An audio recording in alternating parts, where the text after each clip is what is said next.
Alors Eurocloud, c'est le carrefour des acteurs du cloud computing en France. Voilà, donc tous ceux qui font le cloud computing en France sont réunis au sein d'Eurocloud, c'est 200 sociétés. Et Eurocloud France, c'est elle-même la branche d'une fédération européenne qui est présente dans 22 pays en Europe, donc en Allemagne, en Angleterre, même en Russie, sous la marque Eurocloud et qui rassemble un peu moins de 1000 entreprises. L'objectif, c'est de promouvoir le cloud computing qui est à la manœuvre de la révolution numérique qui est en train de se produire chaque jour.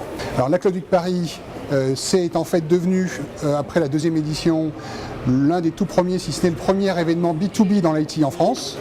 Alors c'est en fait un agrégateur d'événements. Donc la Cloud Week Paris, c'est un ensemble d'événements assez importants qui se produisent dans la semaine.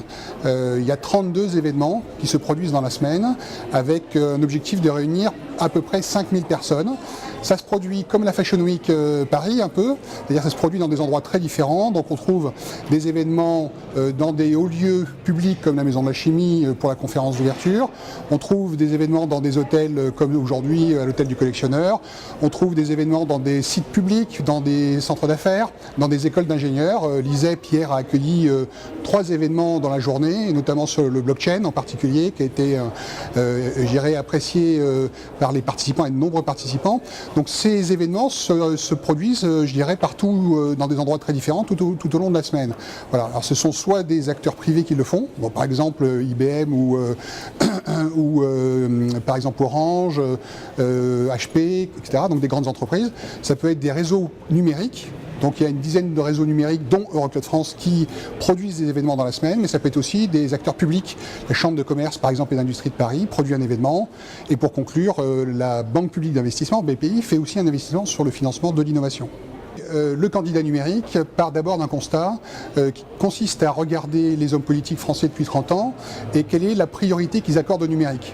Et aujourd'hui, il y a un constat que font les acteurs du numérique, ou une grande partie des acteurs du numérique, qui consiste à dire qu'aujourd'hui, les gouvernements, et le premier d'entre eux, c'est-à-dire le président de la République, ne mettent pas le numérique comme une priorité de tout premier rang. Voilà. Alors que le numérique, aujourd'hui, est en train de révolutionner la société tout entière. On l'a vu avec Uber et les taxis dans la rue, on a eu quasiment des bagarres de rue. C'est un exemple, mais c'est rien à côté de ce qui va arriver, parce que le numérique va révolutionner à un niveau qu'on n'a jamais connu dans l'histoire de l'humanité. C'est bien plus que l'imprimerie, bien plus que la Renaissance, bien plus que la révolution industrielle. Donc cette révolution-là, elle va bousculer la société, c'est une source d'opportunités extraordinaires, c'est aussi une source de risque. Voilà. La question, c'est est-ce que les gouvernants sont à la hauteur de cette révolution qui est en cours? Alors aujourd'hui, ce qu'on voit, c'est que le numérique est pris en charge par un secrétariat d'État en France, d'accord, et que le secrétaire d'État, c'est le dernier rang protocolaire dans les priorités du gouvernement. C'est-à-dire que c'est le dernier rang, en fait, le numérique pour le président de la République aujourd'hui, mais c'était vrai pour le président numérique précédent, d'accord, mais le numérique au dernier rang des priorités. Alors on a dit, puisque ces gens-là n'ont pas de culture numérique, puisqu'ils n'ont pas conscience de l'importance du numérique et de la révolution qui est en cours, à ce moment-là, on va présenter nous-mêmes un candidat numérique indépendant des partis à l'élection 2017, et on espère qu'un grand mouvement des acteurs du numérique va se former pour porter cette candidature. Tout le monde y sera associé, y compris les écoles d'ingénieurs, les acteurs du numérique.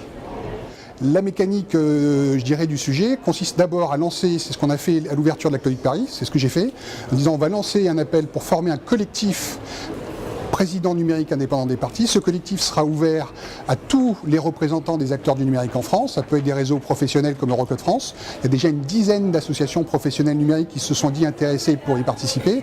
Plus de 2000 entreprises. Ça peut être des écoles, ça peut être des réseaux d'écoles d'ingénieurs aussi, d'anciens ingénieurs, etc. Tous ceux qui se sentent concernés par l'ambition numérique en France. Voilà. Alors ensuite, ce collectif numérique, il déterminera le programme que devra porter le prochain candidat, le candidat numérique. Donc premièrement, on définit le programme, les idées avant la personne.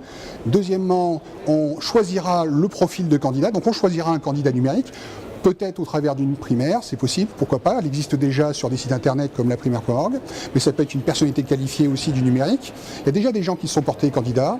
Voilà. Et troisièmement, on définira l'organisation qui passera notamment par collecter les signatures, enfin les signatures des élus locaux pour pouvoir se présenter à l'élection présidentielle.